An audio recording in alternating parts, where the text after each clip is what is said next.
जिंदगी। सती बाबू, ओम शांति आश्रम आपका स्वागत है। महादेव की गोवर्धन की कहानी गोवर्धन। गोवर्धन की कहानी बताइए। महादेव बड़े दयालु थे, ऐसा हिंदू धर्म में कहा हुआ है, क्योंकि अगर उनको आप खुश कर देंगे, इसीलिए एक बार की कहानी है कि रावण ने बहुत तपस्या किया, उनका बहुत तपस्या किया तो रावण को वरदान दे दिए वो।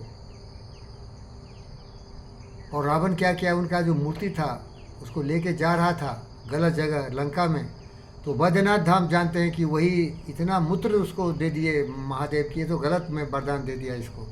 वो गलत जगह नहीं जाना चाहिए, सही धर्म जगह पर ही होना चाहिए।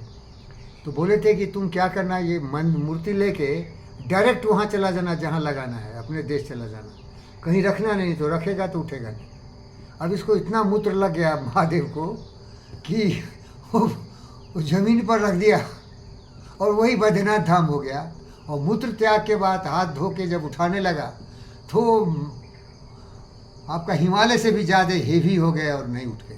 तो महादेव ऐसे थे, गलती कर देते थे जानते हुए कि मैं गलत कर रहा हूँ। दूसरा था महिषासुर, वो दुर्गा जी उसको वरदान दिए थे कुछ। तीसरा था भस्मासुर, उसका भी वरदान, ये दयालु लोग बड़े दयालु होते हैं, दान दक्षिणा दे देते हैं फिर बाद में पछताते हैं। तो ये भस्मासुर का शौक था कि महादेव तो बड़ा इश्क लगा रहा है पार्वती से, इतनी सुंदर औरत तो धरती पर है ही नहीं, शक्ति का रूप है, शरीर से इतना और सौंदर्य इतना है, अब इसके साथ संभोग में क्या घसाघस मजा आएगा, तो चलो इसको कुछ पटाते हैं। तो सोचा महादेव को लुभाते हैं, ये बेवकूफ़ है, ये तुरंत खुश हो जाता है। जैसे मैं भी महादेव हूँ भाई, थोड़ा बहुत कर दो, मेरे को बेवकूफ़ बना दो, गधा बना के चढ़ के हों करेंगे चलेंगे, खुश हो गए, क्या चढ़ गए भाई, क्या गधा बनाया हमें। आशीष दुबे ने वैसे ही गधा बना के चढ़ा, 10 लाख रुपया मार दिया। ये जेनिफर अल्बर्ट ने उसी तरह बेवकूफ़ बनाया, लाखों लाख मार दिया। तो वही अवघरदानी मैं भी हूँ भाई, थोड़ा बहुत चमचागिरी करो, थोड़ा बहुत कुछ बोल दो, बेवकूफ़ बना के जो चाहो लूट लो। तो महादेव ऐसे ही थे, क्योंकि मैं महादेव का भक्त हूँ, याद रखना, क्योंकि मैं योगी हूँ। देख आदि योगी थे, कौन थे? आदि योगी थे, आदि गुरु थे। महादेव से बड़ा कोई ज्ञानी नहीं हुआ। सिद्धिम साधे सता मस्तु प्रासाद दत्त से धुरते जानवी फेन लेखा व यमुना ध्रुव ससले कला। महादेव से बड़ा यशस्वी प्रतापी दयालु कोई नहीं हुआ। मान सहित विष खाए के समूह भयो जगदीश, बिना मान अमृत्य राव कटाए शीश। जब समुद्र मंथन हुआ तो जहर भी महादेव पी लिए थे दुनिया को बचाने के लिए। तो ये लोग बहुत अवघरदानी होते हैं। अब कहानी ज़्यादा नहीं बताऊंगा, थोड़ा खुश कर दो, ये खुश हो जाएंगे। तो इसे हमें यही सीखना चाहिए कि जो कुछ इस विचार के लोग हैं, जिनको अगर तुम थोड़ा प्रशंसा कर दो, जिनकी बातों में हाँ में हाँ मिलाओ और उनका दिल सचमुच बड़ा होता है, ये मत सोचना कि वो चमचागिरी मार जाते हैं। लेकिन उनके साथ अगर करें ना, तो महादेव का त्रिशूल इतना है कि दुनिया को विनाश कर सकते हैं। उनकी ट्रेंड में भी ये शक्ति है कि अगर देखे तो विनाश हो जाएगा। वो लेजर बीम है मॉडर्न टाइम का। तो ऐसे महापुरुष अगर मिल जाए, सर्वशक्तिमान हो, तो उसको पटा के, उसकी बातों को मान के, वो ऐसा गाय जो कभी बियाई नहीं, जो कभी उसका दूध दूहने की ताकत रखो। और वो ताकत क्या है? धैर्य, पेशेंस। राष्ट्रवाद विमर्शन क्या बोल, learn the pace of the nature, secret the patience. तो जो आदमी दुनिया में सत्यनारायण की तरह होता है, पेशेंस रखता है ना, तो उसका बेटा भी 1000 गलतियां करने के बाद भी दुनिया का सबसे बड़ा सर्जन बन जाता है। और बेटी भी भटकते फटकते बस में चलते चलते आज एलोन मस्क की बेस्ट कार खरीद रही है अमेरिका में। धैर्य का ये सफल है, समझ रहे हो क्या? तो आप गुरुओं से मैं यही सीखता हूँ कि थोड़ा मुझे भी आशीर्वाद दीजिए कि मैं भी थोड़ा धैर्य से यहाँ काम लूँ। क्योंकि जब तुम फंस जाते हो दलदल में ना, तो जितना ज़्यादा उछल कूद करोगे ना, उतना ही अंदर चले जाओगे। क्या भाई? क्या समझे? एक दलदल होता है मार्सीलैंड, बोलो बोलो बोलो बोलो बोलो भाई, वो भी बोलते हैं उसको तेलुगु में। उसमें अगर आप गिर गए ना, तो थोड़ा आप ज़्यादा मत हरकत करिए, चिल्लाइए बचाओ बचाओ, तो कोई आगे खींच सकता है। क्योंकि जितना भी आप हिलेंगे ना, उतना ही अंदर चले जाएंगे। तो दुनिया में अगर ऐसे लोगों के चक्कर में पड़ गए हो जहाँ की धंसने का चांस हो, तो वहाँ हाथ फैला लो और थोड़ा सा सब्र रखो। तो सब्र का फल बहुत मीठा होता है, ये कहावत है। समझ रहे क्या? जैसे आप बीज डाले, पेड़ आने में भी टाइम लगता है, धीरे धीरे पेड़ बड़ा होता है तो फल भी आ जाते हैं।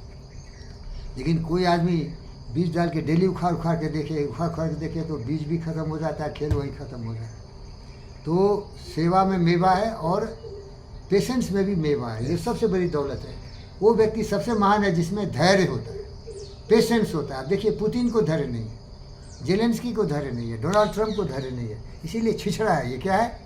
क्षुद्र बुद्धि, सियार है ये जैकल है, ये बेवकूफ़ है। पेशेंस था हमारे दोस्त, पेशेंस था हमारे दोस्त जिनकी हत्या हो गई। बहुत हैंडसम थे, याद करिए, प्रेसिडेंट ऑफ अमेरिका। जबकि क्यूबा की नाकेबंदी चल रही थी, रसा और अमेरिका में लड़ाई होना तय हो गया था, क्योंकि उस समय वार्सो पैक्ट कंट्री और नेटो अलायंस के बीच टक्कर हो गया था। क्यूबा कम्युनिस्ट कंट्री था, जॉन एफ कैनेडी।